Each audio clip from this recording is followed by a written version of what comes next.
Let me tell you something that most people don't like to admit. No one is really your friend. Sounds rough, doesn't it? But it's the truth, especially when you're building something, when you're pushing through struggle, when you're trying to rise. In the beginning, everyone will smile at you, clap for your ideas, say you've got this, but once you start growing, once you begin doing better than them, watch closely what happens. Suddenly, you get silence, jealousy, distance. I remember when I started, I assumed my friends would be there for me. I thought they'd cheer me on and support my journey. Some did at first. But when it came time for sacrifices, when tough decisions had to be made, most of them vanished. Why? Because they were never in it for me. They were there for what they could gain. Let's be real, friendships fade fast. When interests clash, it's easy to be friends when there's nothing at risk. But the moment your success makes them uncomfortable, you turn into the threat. So what should you do? You stop expecting, you stop relying on people's applause, you stop depending on others to believe in your vision, you start believing in yourself. Create a team, build smart partnerships, but keep your eyes open. Loyalty shows up when you fail, and even more when you succeed. You might think people will stand behind your dream because they care about you, but people back what benefits them. If your dream makes money, they'll line up. If it doesn't, they'll leave. This isn't being negative, this is how the game works. And it's also your freedom, because once you understand that no one is truly your friend, you stop chasing claps, you start building in silence, you make better choices. You become strong not because you're heartless, but because you're focused. So when you feel alone on the path, remember this: no one is your friend. But that's how real winners are made in business. The tough truth is this: emotions can destroy what clear thinking builds. When you let feelings drive your choices instead of smart thinking, you're setting yourself up to lose. It doesn't matter how passionate you are, how long someone has been loyal, or how great the relationship used to be. If you let emotions lead the way, you will crash. Business isn't about personal feelings, it's about value, results, timing, and leverage. The second you let emotions take over execution, you're giving power to things that don't belong. In strategy, you'll hire the wrong person because he's your buddy. You'll keep a weak employee because she's been around forever. You'll hesitate to let go of someone because they're trying hard. None of this pays the bills. None of this builds a business that scales. Maybe you're thinking, but I care about my people. That's it. Nice, but business doesn't care how you feel. The market doesn't give discounts for being kind. Your competition won't slow down because you're sentimental. The moment you lose focus, someone else will take your spot. Most people don't realize the price of emotional decision making in business until it's too late. They let guilt keep them from cutting costs. They let pride stop them from changing direction. They stay in draining partnerships because of emotional attachment. These decisions don't feel like mistakes. At the time, they feel like loyalty or being human. But 6 months later, when the cash is gone or the chance slips away, those same people call it regret. Being emotional doesn't make you weak, but being emotional with business decisions makes you vulnerable. Emotions make you react instead of plan. They make you hold on when you should walk away. They make you trust when you should double check. They make you hope when you need to act. One founder said, "I didn't fire my co-founder, even though he was sinking the business, because we were best friends. By the time he made the call, the damage was done.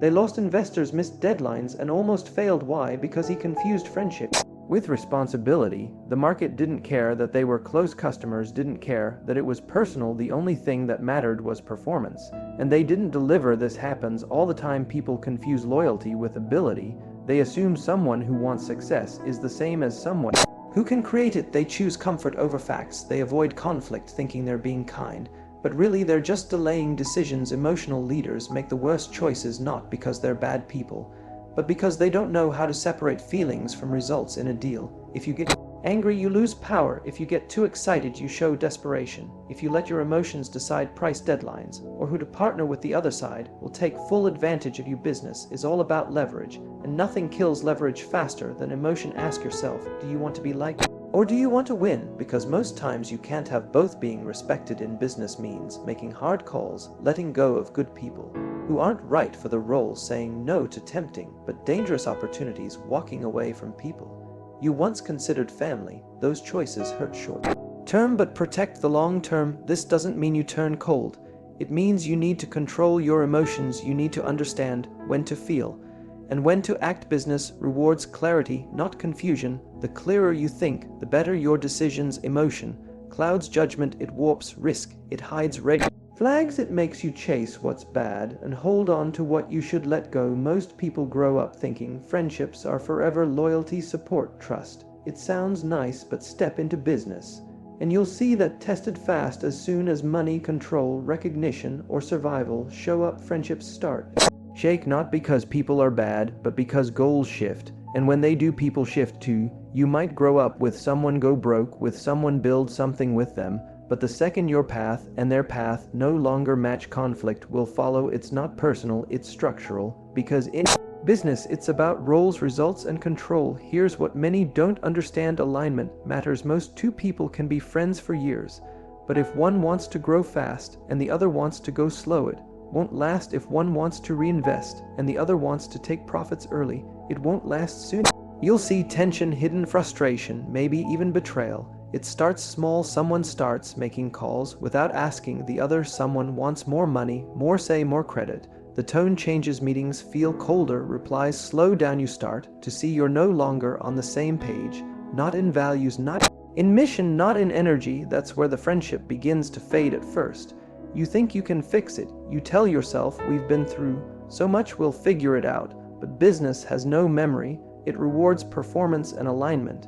If your interests aren't lined up, the business will hurt. If you keep things going just to save the friendship, you lose twice: once in the business, then in the friendship. Here's what no one says: when goals don't match, people justify anything. The same person who stood by you will now say, I deserve more, or I was always the real driver, or you changed. Maybe they did, maybe you did. That's not the issue. The issue is when goals no longer match. Even strong memories can't save the team. This happens with partners, co-founders, loyal team members. At some point, one of you wants something else: less work, more money, a bigger voice, a faster exit.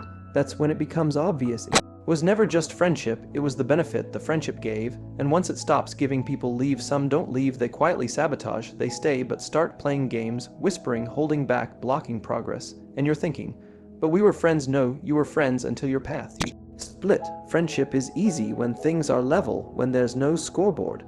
But when choices need to be made, when someone must lead, when shares must be split, when duties must be claimed, that's when truth appears. People show who they are when their interests are on the line. That's why smart business owners protect the business before anything else. They don't mix roles without clear agreements. They write everything down, even with friends. They know that structure keeps relationships intact better than feelings ever will, because when interests shift, the only thing holding it all together is clarity, not loyalty. You hear stories all the time: best friends who don't talk anymore, partners who end up in court. This isn't rare, this is normal. The reason is usually the same: their goals moved, and nobody talked about it early. They skipped the hard talk, they let it grow into silence, and when it all blew up, the friendship couldn't handle the damage. This isn't bitterness, it's how things work, and business doesn't care how close you were when things fall apart.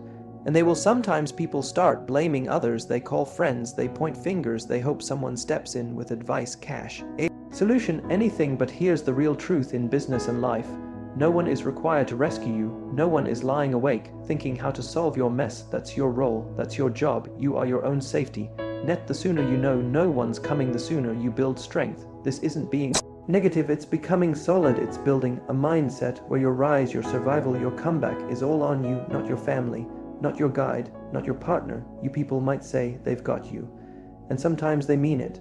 But when things turn serious, when money is short, when failure is near, when comfort is shaken, they walk away, not because they don't care, but because they've got their own lives, their own fires, their own risks. And if helping you threatens their peace, they'll choose themselves every time. It's not betrayal, it's human nature. So stop expecting others to be your backup. Stop thinking someone else will step up when life hits hard. Start learning new skills, build inner toughness, grow the focus to manage it on your own. If your venture fails, learn how to begin again. If a plan falls apart, create a better one. If someone lets you down, move forward without them. People talk about having a plan B, but for most people that means hoping someone helps them. That's not a plan, that's hope. Your backup plan has to be you, your own resourcefulness, your own ideas, your own ability to rebuild. When it all collapses, there will be days when you feel left out, when no one replies, when support disappears, when friends go quiet. During those times, the only thing you'll have is your knowledge, your will, your calm. When things are messy, that's why you can't afford to be soft emotionally. You must be your own anchor before expecting anyone else to be one. And even if someone helps you, supports you, cheers for you, be thankful. but don't rely on them, because support fades, advice fades, motivation fades. What lasts is what you built inside yourself. When the noise settles, the only person standing beside you every time is you. People love the idea of teams, mentors, partners, and yes, those things help, but only if you've already done the work on yourself. Only if you're stable alone. A team is strong when each member can stand. A mentor is helpful when you're already taking steps, not when you're sitting still waiting. The world doesn't owe you help, it rewards those who help themselves. First, you need to be your own drive. When no one claps, your own thinker. When plans fail, your own push. When it gets quiet, no one can shape your mind for you. No one can do your internal work. No one can make you rise again, except you. People lose years waiting for a lifeline that never comes. They wait for the right time, the right person, the perfect signal, but time doesn't wait. While you do, it keeps moving. Chances move, people move, and if you're not ready to move alone, you'll fall behind. One of the biggest mistakes people make, especially in business, is thinking trust is automatic. They think that if someone smiles, agrees, shares some goals, that means they're solid, but trust isn't given, it's earned. It's not about time or titles or stories. Trust comes from results, behavior, consistency. Under pressure, you don't trust someone because they sound right, you trust them because they act right. Especially when no one's watching. In business, words are cheap, promises are easy, commitment is meaningless without action. Everyone looks good when stakes are low, everyone talks right in the first meeting. The real test is when money is real, when choices get tough, when the situation shifts. People often get hurt because they trusted too soon. A co-founder who talked big but vanished when it got hard, an employee who impressed early but delivered excuses later, an investor who said they were all in then disappeared when profits dipped. And people always say, but I trusted them. That's the problem. You gave trust too fast. Trust isn't a free gift, it's not a nice gesture, it's a form of currency. And you don't throw it around hoping for the best. You watch how people move, and you observe how they act. You study their behavior and watch how they handle pressure. You give them small chances and see what they choose to do with those chances. Then, over time, you decide if they've truly earned more. Even in long-term relationships, trust has to be protected. Just because someone was loyal last year doesn't mean they're still loyal now. Just because they made the right choice once doesn't mean they'll repeat it. People evolve, motivations shift, and pressure reveals truth. That's why smart leaders stay alert. They keep watching, keep judging, not because they're paranoid, but because they've learned from experience. Blind trust isn't a strength. It becomes a weakness. It leaves you open to being misled, used, and caught off guard. That's how people lose control of their businesses, miss important deals, or lose momentum. They trusted someone based on a feeling, not because that person truly proved they were worthy of it. You don't need to be cold or suspicious. You just need to be clear. Clear that trust isn't a gift. It's something others earn. The same goes for you. If you want people to trust you, don't just say you're dependable. Show it. Be on time. Deliver your work again and again. Handle conflicts maturely. Admit when you're wrong. That's how trust is truly created from both ends. Think of trust like building a credit history. No one gets approved for a big loan without a solid score. In business, trust is your reputation. And just like credit, what you say doesn't carry as much weight as what your record shows. Can you be counted on when things get tough? Do you still deliver when it's uncomfortable?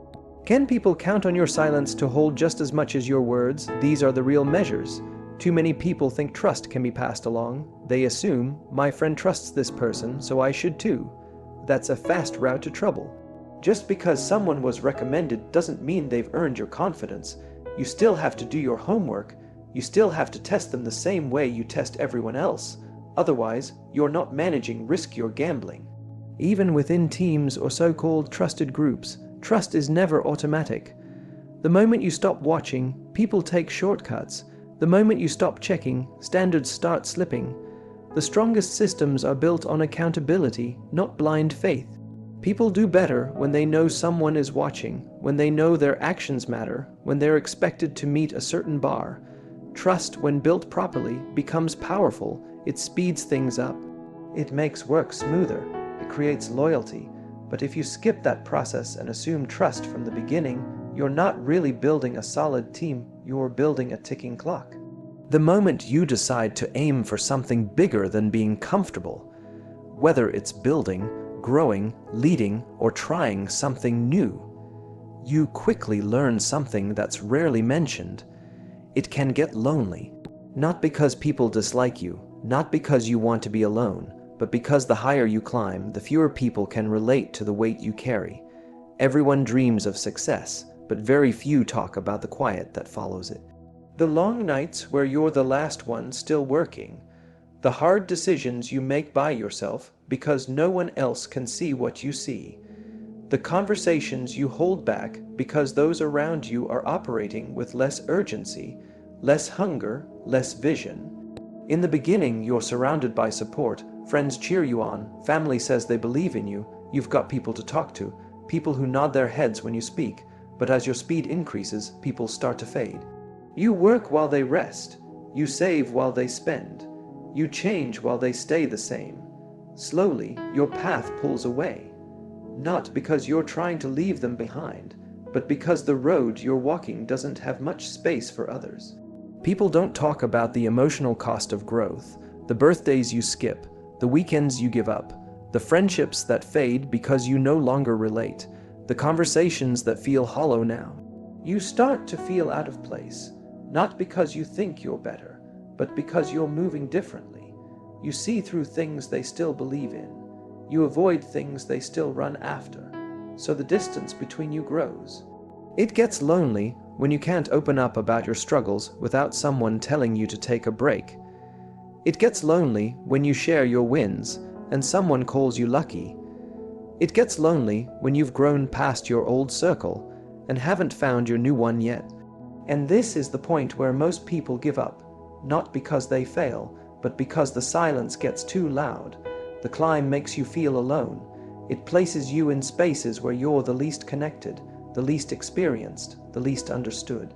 You walk into rooms where no one knows or cares about what you've done before. You pitch your ideas and people look confused. You lead others who don't share your vision. You carry the weight of responsibility even when others fall short. You're expected to stay strong, even when you're unsure about your next step.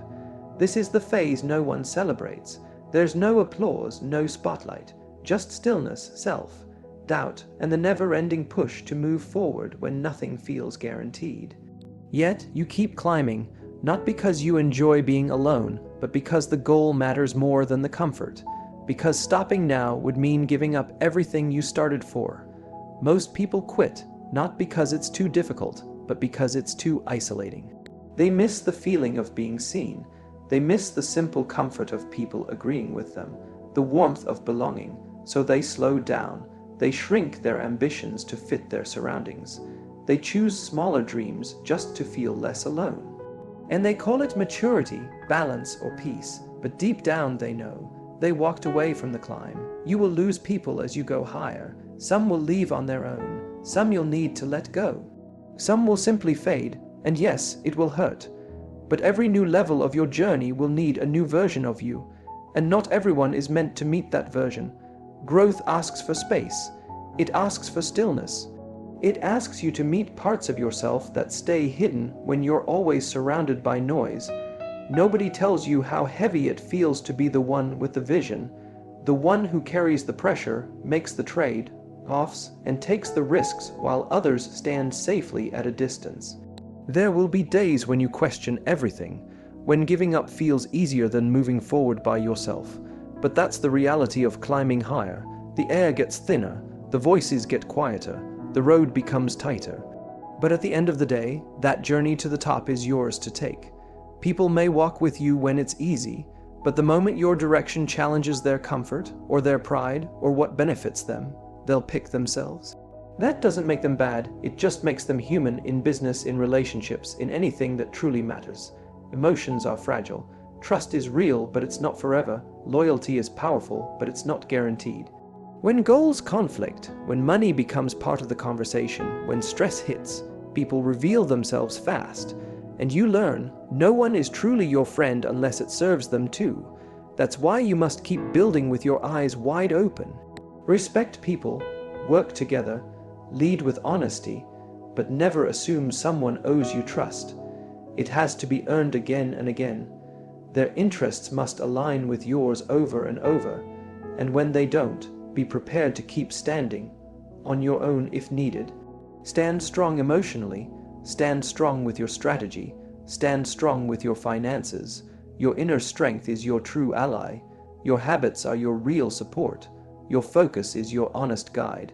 Everything else can shift at any time.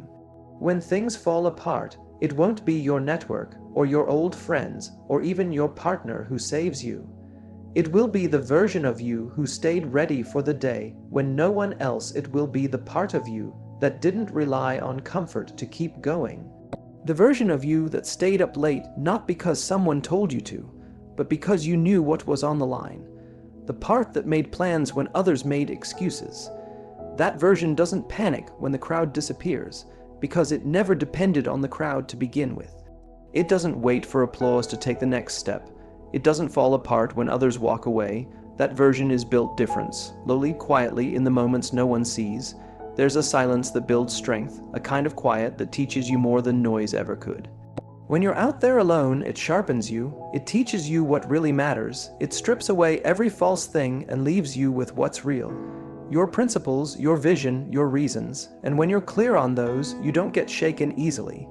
You don't chase validation, you stop asking for permission, you don't need everyone to understand, you stop performing for approval and start living in alignment with purpose. Yes, it's lonely, but that loneliness is sacred. It's a space where your character is formed, where your thoughts get clearer, your decisions get sharper, and your will gets stronger.